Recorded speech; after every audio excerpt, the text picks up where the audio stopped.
مش حاسس ان الجو بقى حلو وجميل كده، في نسمة حلوة؟ الجو حلو طبعا. ايوه لا الجو بدأ يلطف كده، بقى جميل، مفيش حر. دخلت الشتاء الحمد لله. يعني مش محتاجين ايه ده، في ايه مال؟ انا فهمت قصدك خلاص. مالك طيب؟ ايه التأثر قوي ده؟ انت قصدك ان احنا مش محتاجين تكييف في الريسبشن؟ ازيكم يا جماعه، اخباركم ايه؟ وحلقه جديده من تقييمات الاكل، ساره فهمي، محمد حسين راشد. انا محدش بيقدمني الاول خالص، يعني ده في بقدمك انت الاول وبقدم عمر الاول. انا اللي مقدمه وانت اللي بتقدمي، المفروض تقدمي الضيف الاول ضيف؟ وعمر بقى ايه ده؟ انت صاحب البيت. بس الحاج صاحب البيت. اهلا بيكم يا جماعه. عندنا حلقه النهارده ناريه نحاول نعوض بيها الحلقه اللي فاتت، عشان الحلقه اللي فاتت كانت حلقه يعني القطه فريده فرحت جدا ما شفتهاش. ارجع شوفها الاول، لان انت محتاج تربط دي. احنا عاملين مسلسل حلقات اكل، ده مسلسل. حلقه جميله محتاجه منك لايك كبير غليظ والع. بص انا عشان وشي يبان اهو. لايك كبير غليظ والع، واشترك في القناه، ادينا سبسكرايب، قربنا على 10000 سبسكرايبر، عشان احنا النهارده معانا نص دستة. احنا اسمه لوحده يجوع. نص دستة، وجايبين لك منيو كامل نفرش فرشتنا عشان ساره خلاص مناخيرها بس اللي باينه. ونبدا على طول. 5 minutes later. واخد بالك انت؟ تكات وحركات تقريبا المنيو كله تقريبا. احنا جايبين 1 2 3 4 5 6 7 8 حاجات. في 5 حاجات في البوكس ده، وفي 3 حاجات فرداني. الفرداني الطحينه، وفي ده اختراع هنقول لك عليه يسمى البابلز تشيكن، هنحكي عليها. وفي شويه بطاطس، وفي البوكس ده حاجات كتير. ولكن ايه، بس عايزه اقول حاجه، ان هنا بوكس الاختراعات النهارده. طول عمرنا معروفه ان احنا بناكل الحواشي لوحده، الشاورما لوحدها. النهارده هنشوف الميكس مع المحل ده. ايه ده؟ الحقي ده عامل زي الشنطه. تعالى بقى نشوف ايه. هنشوف ايه؟ ده اسمه هامر. هامر شاورما هامر. احنا هنشرح كتير. احنا عايزين لقمه بقى، يعني نشرح للناس. ما اشرحي للناس. انا هشرح. وفي هامر انا كمان هشرح عشان اساعد. نبقى انا الهامر ده يا جماعه سندوتش فينو فراخ. بس ايه بقى العيش بقى ايه؟ ماله العيش جميل طازه، بتلقح على الحلقه اللي فاتت. هنا وده اللحمه بتاعه، ده شاورما. ايوه حتى الريحه. والاختراع ده الحقيقه ده من اكتشافات ساره، ولازم يعني اديك الكريدت فيه. شكرا. هذا الحواوشي احنا جايبين 3 اشكال حواوشي، وده فكره الاختراع اللي ساره كانت بتتكلم عليه. في حواوشي لحمه عادي ده موجود، وفي حواوشي نوعين اغرب من بعض، انا اول مره اكلهم في حياتي. حواوشي شاورما فراخ، وحواوشي شاورما لحمه. بص يا بيه، اتفرج يا بيه، اتفرج يا هانم. بص يا ماما، هو عباره عن قولون هيتضرب بالرصاص. عباره عن الرق بتاع اللحمه بتاع الحواوشي عادي، فوقيه بقى ايه؟ شاورما اللحمه، يعني قطع شاورما اللحمه وفراخ متقطعه عليه، وكذلك في فراخ مطحونه. ايوه تمام، مطحونه. طلع عين اللي جابوها. يعني موظف، يعني فراخ موظفه. حلو قوي قوي قوي قوي قوي انها اختراعات. والمفرش روح. احنا فتحنا الاكل كله فبهدلنا الدنيا. ايوه. فاحنا عايزين نجرب البطاطس. هم ما جابوش برضو، دي نقطه، ما جابوش اي سلطه. يعني ما جابوش طحينه، ما جابوش سلطه خضراء. احنا اللي طلبنا طحينه، والطحينه دي الصغننه قوي دي، اللي هي مقارنه بوشي برضو احب اقول كده دي ب 22 جنيه. دي غاليه جدا بالنسبه لي يعني. بطاطس هاند ميد، ودي حلوه. بصوا يا جماعه، عارفين البطاطس التخينه الهاند ميد دي شكلها بطاطس تخينه هاند ميد، اللي هي متقطعه ب 7 أو 48 جنيه بالظبط. دي برضو غاليه جدا. في ايه ده بقى اختراع برضو بتاع نص دستة، بابلز كاب فراخ. المفروض ان هي فراخ متحمره يعني، او شاورما. انا لسه هدوق، انا اول مره اجربها، ومحطوط عليها جبنه. ده اللي انا فهمته من المنيو.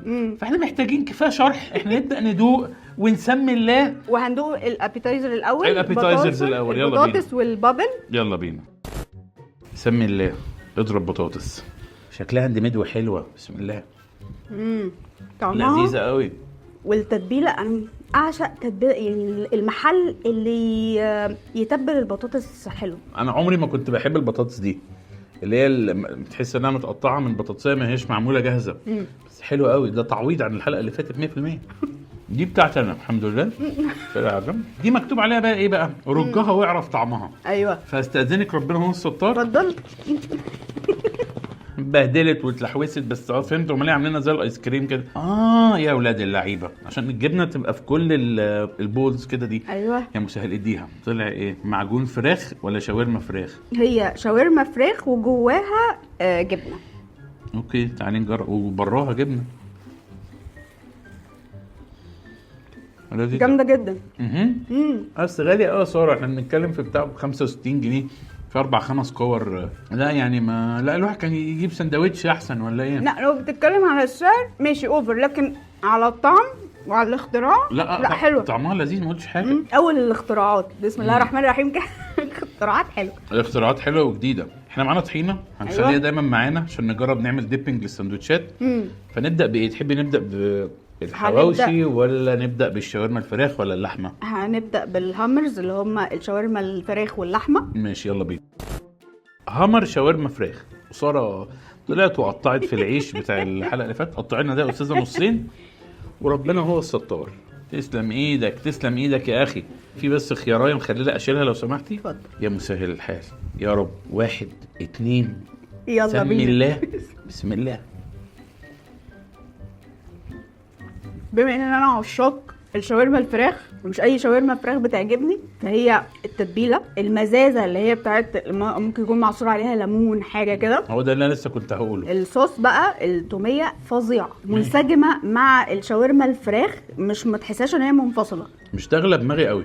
انا بحب الشاورما وكل حاجه بس هي مش داخله دماغي 100%. فيها ليمون سنه زياده مش عارف حاسس كده، لكن اوفرول لا مش وحشه. بس احنا برضه تبقى دافعه في الساندوتش تقريبا حوالي 72 جنيه يبقى طعمه ليمون بالفراخ. يمكن ده بالنسبه للناس حلو انا ما اعرفش. انا بالنسبه لي انا لا مش شاري قوي يعني. مش وحش بس مش شاري قوي.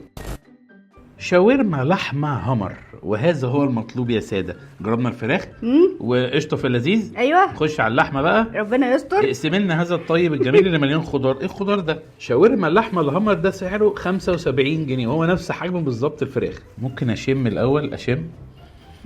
ريحتها لذيذه قوي. ولو عجبتني هتبقى برضو ايه حاجه ايوه طبعا لان انا مش اول مش برضو مش اي شاورما لحمه بتعجبني. ماشي بسم الله.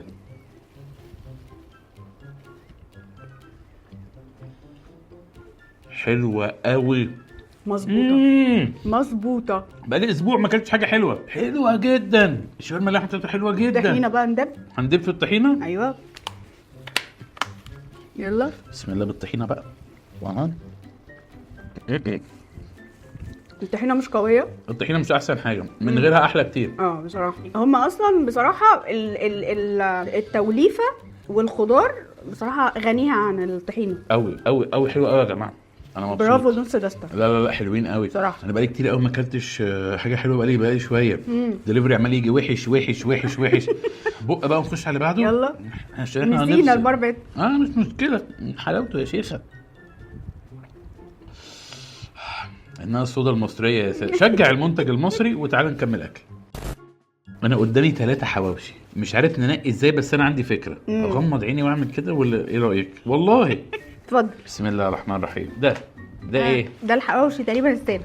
ده الساده؟ ايوه. طب حلو قوي ماله؟ تقريبا نيتك دي نيتك. والله لا والله ما كنت عارف. انا رصيتهم كده. انا حتى مش انا يعني بصراحه مش عارفهم من بعض. تعالي نجرب بسم الله. ده حواوشي ساده يعني يعتبر كويس يعني حجما يعتبر معقول. ما هو لازم اقارن يا بنتي ولازم اقارنه بسعره. حواوشي اللحمه ده ب 68 جنيه. قشطه يا جماعه شكله لذيذ وعليه شويه سمسم كده وشويه حركات. اصل انا من كام حلقه واكل حواوشي الرفاعي فيعني المفروض ده ما يعديهوش. تسلم ايدك تسلم ايدك. منظره شاعري. شاعري الحقيقه رومانسي. كميه اللحمه بصراحه حلوه جوه الساندوتش يعني. والعيش مش كتير. مفيش خضار وده رائع بالنسبه لي. بسم الله. عز الطلب. والله بسم الله الرحمن الرحيم.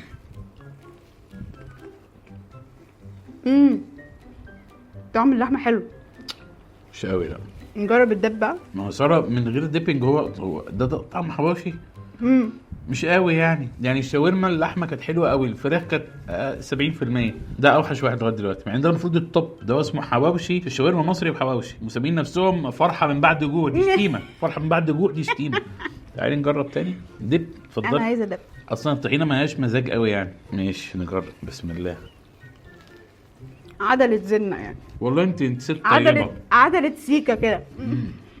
لا ما هوش فظيع يعني برضو انا عارف ان ده مش محل حواوشي بالظبط. هو مش فظيع بس بصراحة مش وحش برضه. لو هنقارن ده بالرفاعي او هنقارنه باي حد تاني بتاع حواوشي طبعا عشان كده احنا ما ظلمناهوش وجبناه معانا اميال بعيده. ما هو ده بقى اللي انا ما بحبوش، عشان كده احنا عمرنا ان شاء الله ما هنعمل كده هنا في القناه، ان احنا نجيب مثلا سندوتش سجق من عند عز المنوفي، سندوتش سجق من عند محل جنبينا، وسندوتش سجق من عند المغربل، وسندوتش سجق من عند ابو شقر مثلا. ايوه ده افتراء. ليه؟ فرق اميال ضوئيه ما بين كل واحد وواحد. يعني هتجيب الحواوشي ده بتاع نص ده تقارنيه بحواوشي مثلا المغربل احسن منه 800 مره. ده حواوشي استهلاكي صغنن ب 60 جنيه، تلاقي حواوشي عنده ب 150 جنيه مثلا، او مع انه ساده بس طعمه في حته ثانيه. انا فاكر الرفاعي لسه فاكر طعمه. الذاكره الطعميه عندي بقت فظيعه، بقت فظيعه بقت طعميه فعلا. يعني مش وحش بس هو ما هوش. انا كنت منتظر حاجه خياليه. انا كده قلقان. هنشوف الاختراعات. كده قلقان والله. هنشوف بقى الاختراعات. ناكل القطه فريده معانا. يلا خدي ده للقطه بقى حرام. بق يلا ونفصل. يلا هنفصل ايه؟ ما هو مش حلو. هنفصل ماشي. السلام عليكم على مزاجك وفي الفصلان. قعدت تقولي الجو حلو مروحه عماله تطير الطرحه بتاعتك. بس حلوه برضه. لا جو يا نهار ابيض. اللهم لك الحمد والشكر. شاورما فراخ ولا شاورما لحمه؟ انا عندي راي اسمعيه. الفراخ عشان يعني نحس الفرق. طبعا فضل. ما هو كان هيبقى هو أيوه. انا عايز اعرف ازاي حته اللحمه اللي انا لسه واكلها دي اللي هي ما هياش حلوه قوي يعني بيحطوا عليها شاورما فراخ اللي هي ما عجبتنيش قوي. هروح فين بقى؟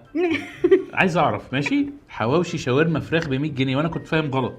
الباتي او حته اللحمه اللي هي هنا باللحمه مفرومه هنا بالفراخ. ايوه. فهو فراخ في فراخ. ايوه في فراخ بالظبط. قطع يا حاج.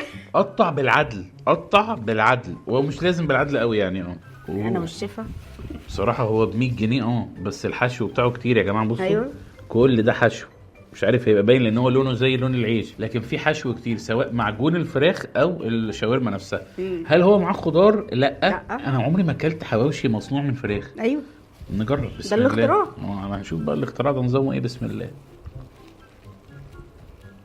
لذيذ والله بس غريب. بس لذيذ بس غريب. انا كمان اول مره اكل حواوشي فراخ. في حاجه مش طبيعيه. في حاجه انا مش فاهمها. داخل معايا كانه سندوتش في عيش بلدي شاورما. انا مش فاهم ايه الغريب. ما اشرحي لي يا امي. قطعه الفراخ اللي هي المفرومه متبله وبعد كده محطوط عليها بقى شرايح الشاورما الفراخ. ايوه ليه عامل الكونفليكشن ده عندي؟ عشان تتبيله هم مقربين تتبيله الحته الفراخ المفرومه للشاورما. مش عارف اقول هو حلو قوي وجديد قوي بالنسبه لي.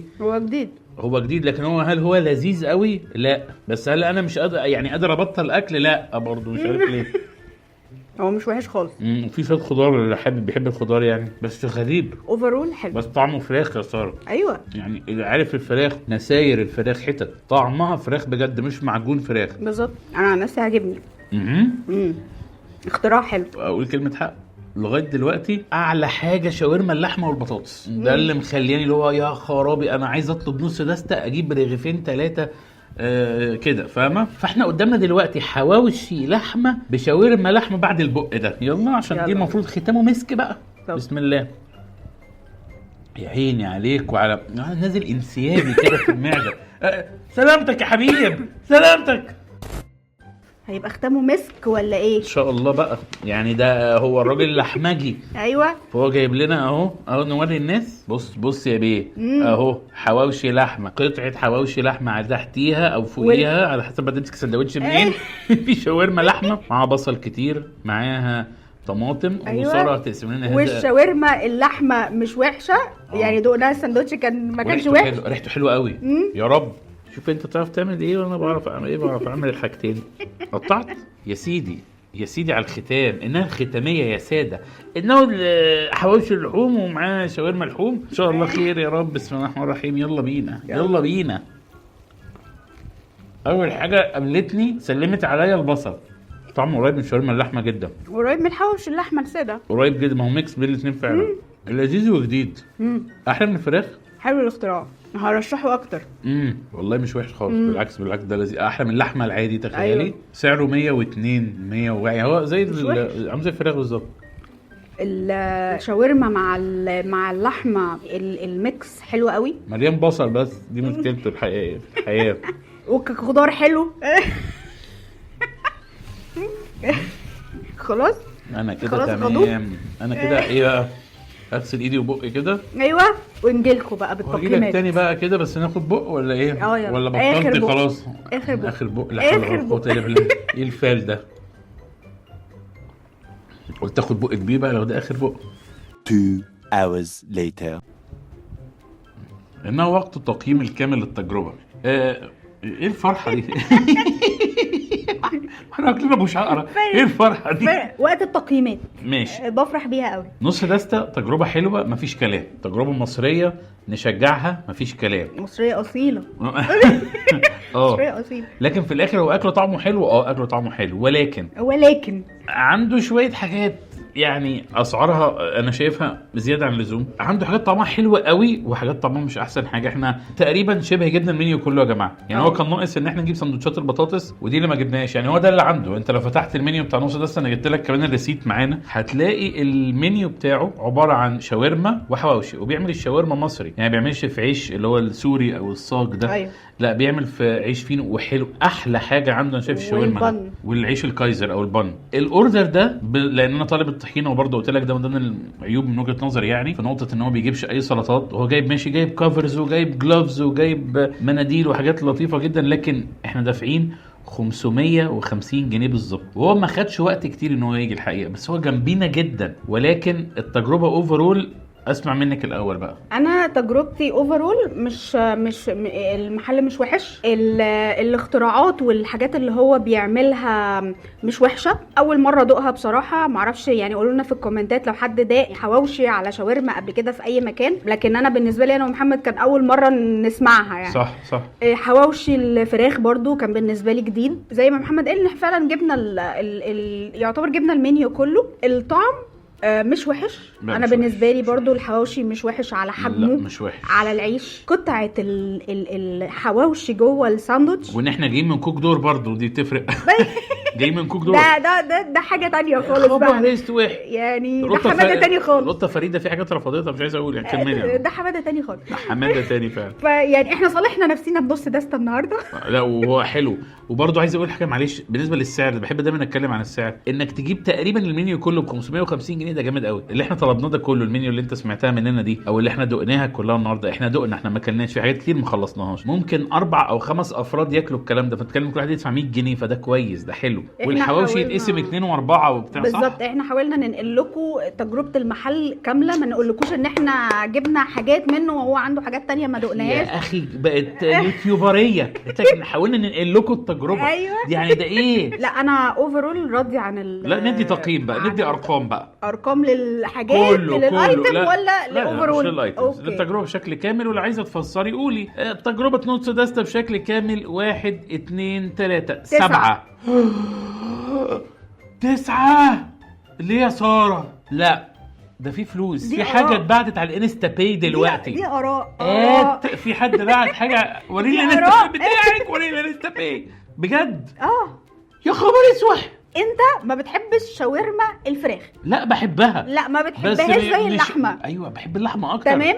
فانا بالنسبه لي انا ما كنتش بحب اللحمه، فبالنسبه لي طعم اللحمه عنده عجبني جدا. الحواوشي مش وحش خالص كقطعه لحمه. يعني احنا ممكن نجيب حواوشي رغيف كبير وكل حاجه، بس قطعه اللحمه عامله زي رق اللحمه البارده يعني. وممكن تبقى كمان مليانه خضار اللي انت ما بتحبوش، مليانه بصل ومليانه فلفل ومليانه حاجات. تخوفيني ليه طيب؟ ايوه لازم تخاف. بخوفك فعلا. لا بس مش 9 صراحه حرام. ويا ستي يمكن انا ابقى ظالم شويه في ال7. 8 نتفق. هات ايدك. ليه؟ هات ايدك 8. يلا بس مشيها 8. 8 ونص. يا رب الحلقه تكون عجبتكم يا جماعه. حلقه تقييم اكل نص دستة بمطعم حلو لذيذ، اسعاره قشطه، ما هياش عاليه قوي بس ما هياش في المتناول قوي الصراحه. اكله طعمه حلو، ما تزودش عشان تخس، عشان انت محتاج تخس. انا مش محتاج. لا كنت كده غليظه ولع الدنيا. ما تنساناش سبسكرايب في القناه، اشترك. خلاص قربنا نوصل 10000. ايه ده؟ قربنا نوصل 10000 مشترك. ويا رب نكون صالحناكم النهارده بعد تجربه كوك دور. احنا اللي عايزين نتصالح مش هم دقوا حاجه. انا اللي كلت الاكل بتاع كوك دور. لا في رساله فعلا كوك دور وحش. فهم اللي بنصالحهم. ايوه بتجربه جديده. وانا مع صالحناكم انا واكل الرغيف مش عارف واكل كان طعمه بلاستيك. انت كلت اهو. هم لسه هيتفرجوا وبعد كده يجربوا. اشوفكم الحلقه الجايه. لينكات الانستجرام اهي زمانها بتجري. اشوفكم الحلقه الجايه. سلام عليكم بقى. عشان ايه ده؟ باي باي اهو.